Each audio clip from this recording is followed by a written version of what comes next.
Hi. I hope everyone is doing well. This video was sent to you by a fan who left a lengthy comment for me, which I will read and then consider. Hello, I recently came across your videos while searching for Marriage Is Not Worth It on YouTube.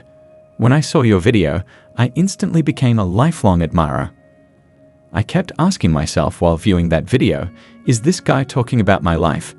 He was a 29-year-old man who was in his last year of medical school. Throughout my first 2 years of medical school, I struggled with confidence. I believe it was brought on by my ongoing struggle. Jane relocated to my home. Her lease had expired, so she offered to divide the remaining rent by paying me half of it. I concurred, oblivious to love. As difficult as it seems on television, my third year of medical school would have you believe that they worked 6 to 7 days a week for 12 to 15 hours at the hospital. I was required to clean the house from top to bottom because Jane didn't complete the chores.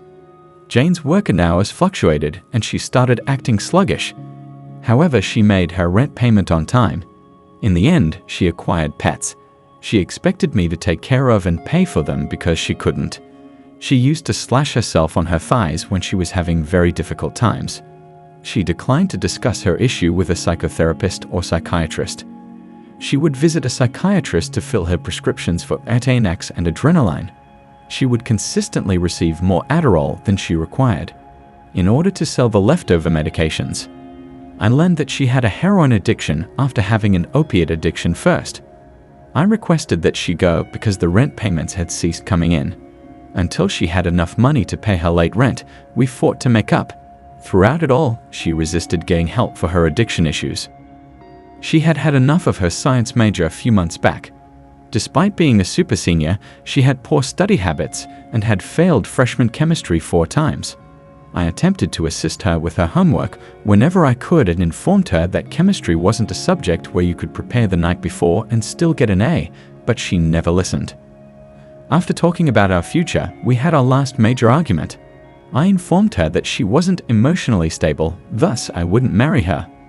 I believe that my reaction would have been more restrained. I confronted her about her obese cat-like actions. She isn't overweight, but you get what I mean. When I told her to pay the rent or quit the relationship a few weeks ago, the relationship ended.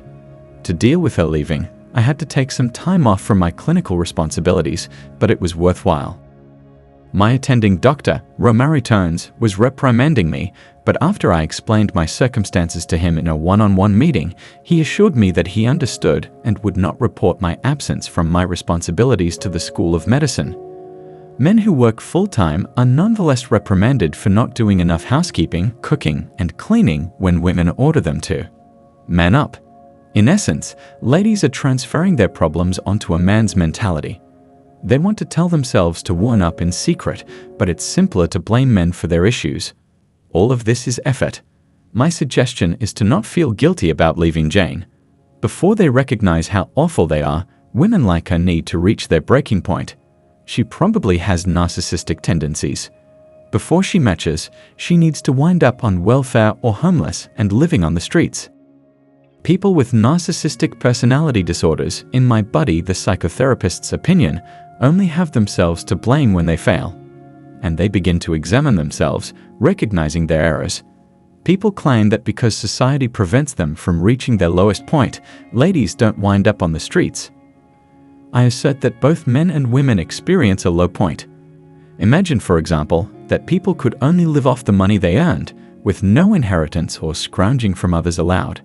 How many homeless women would there be on the streets, in your opinion? You could feel terrible for Jane and save her like Captain because she damaged her life. Save the person you were supposed to be, her white lab coat-wearing doctor. She probably couldn't have imagined you kicking her out the manner you did. Many women who believe they have a man emotionally in their grasp fail to see it when he walks away. They are confident in their capacity for manipulation. I'm done for today. I appreciate you listening. I'll see you in the following clip.